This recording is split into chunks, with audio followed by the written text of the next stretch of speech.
Assalamualaikum warahmatullahi wabarakatuh. Selamat datang di channel YouTube Borin Vlog. Di kesempatan ini saya ingin mengulas mengenai sejarah dari Kota Batu yang ada di Jawa Timur, serta asal-usul kenapa dinamakan Batu. Bagaimana kisah dan sejarahnya? Silakan disimak berikut ini. Kota Batu adalah sebuah kota di Provinsi Jawa Timur. Kota ini terletak 15 km sebelah barat Kota Malang, berada di jalur Malang Kediri dan Malang Jombang. Kota Batu berbatasan langsung dengan Kabupaten Mojokerto dan Kabupaten Pasuruan di sebelah utara, serta dengan Kabupaten Malang di sebelah timur, selatan, dan barat. Wilayah Kota Batu berada di ketinggian 680 hingga 1200 meter dari permukaan laut dengan suhu udara rata-rata 15 hingga 19 derajat. Sejak abad ke-10, wilayah Batu dan sekitarnya telah dikenal sebagai tempat peristirahatan bagi kalangan keluarga kerajaan karena wilayahnya berupa pegunungan dengan kesejukan udara yang nyaman.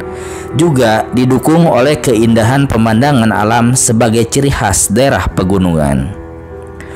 Pada waktu pemerintahan Raja Empu Sendok, seorang petinggi kerajaan bernama Empu Supo diperintah Empu Sendok untuk membangun tempat peristirahatan keluarga kerajaan di pegunungan yang di dekatnya terdapat mata air. Dengan upaya yang keras, akhirnya Empu Supo menemukan suatu kawasan yang sekarang lebih dikenal sebagai kawasan wisata Songgoriti. Atas persetujuan Raja Empu Sindok, Empu Supo yang konon kabarnya juga sakti mandraguna itu mulai membangun kawasan Songgoriti sebagai tempat peristirahatan keluarga kerajaan, serta dibangunnya sebuah candi yang diberi nama Candi Supo. Di tempat peristirahatan tersebut terdapat sumber mata air yang mengalir dingin dan sejuk seperti semua mata air di wilayah pegunungan. Mata air dingin tersebut sering digunakan untuk mencuci keris-keris yang bertuah sebagai benda pusaka dari kerajaan Empu Sindok.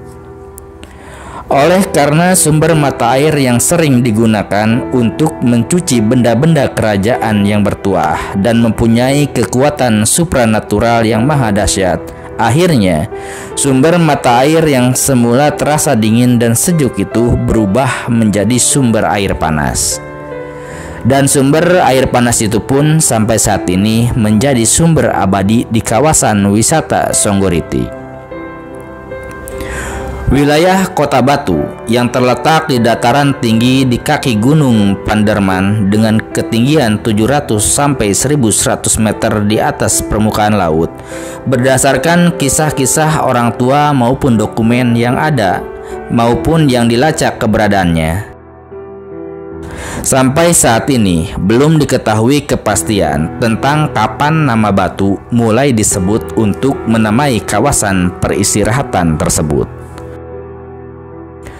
Berdasarkan cerita rakyat, dikisahkan bahwa nama Batu berasal dari nama seorang ulama pengikut Pangeran Diponegoro yang bernama Abu Gonaim atau disebut sebagai Kiai Gubug Angin, yang oleh masyarakat setempat akrab menyebutnya dengan panggilan Mbah Wastu. Dari kebiasaan kultur Jawa yang sering memperpendek dan mempersingkat mengenai sebutan nama seseorang yang dirasa terlalu panjang, juga agar lebih singkat penyebutannya serta lebih cepat bila memanggil seseorang. Akhirnya lambat laun sebutan Mbah Wastu dipanggil Mbah Tu, lalu kemudian menjadi Mbatu atau Batu sebagai sebutan yang digunakan untuk kota berhawa dingin di Jawa Timur tersebut.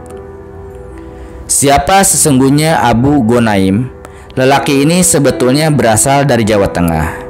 Abu Gonaim sebagai pengikut Pangeran Diponegoro yang setia dengan sengaja meninggalkan daerah asalnya Jawa Tengah dan hijrah di kaki Gunung Paderman untuk menghindari pengejaran dan penangkapan dari serdadu Belanda atau kompeni. Mbah Wastu yang memulai kehidupan barunya bersama dengan masyarakat yang ada sebelumnya, serta ikut berbagi rasa, pengetahuan, dan ajaran yang diperolehnya semasa menjadi pengikut Pangeran Diponegoro.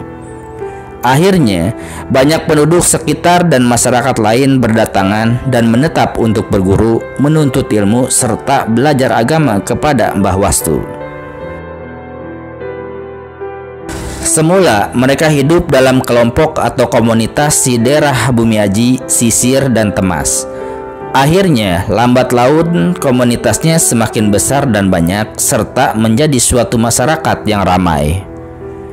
Sebagai layaknya wilayah pegunungan yang wilayahnya subur, Batu dan sekitarnya juga memiliki panorama alam yang indah dan berudara sejuk.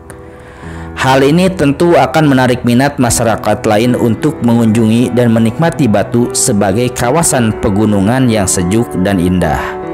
Untuk itulah, di awal abad ke-19, Kota Batu sudah berkembang menjadi daerah tujuan wisata, khususnya orang-orang Belanda. Sehingga orang-orang Belanda atau penjajah pun membangun tempat peristirahatan atau villa, bahkan bermukim di Batu. Situs dan bangunan-bangunan peninggalan Belanda atau semasa pemerintahan Hindia Belanda itu masih berbekas, bahkan menjadi aset dan kunjungan wisata hingga saat ini.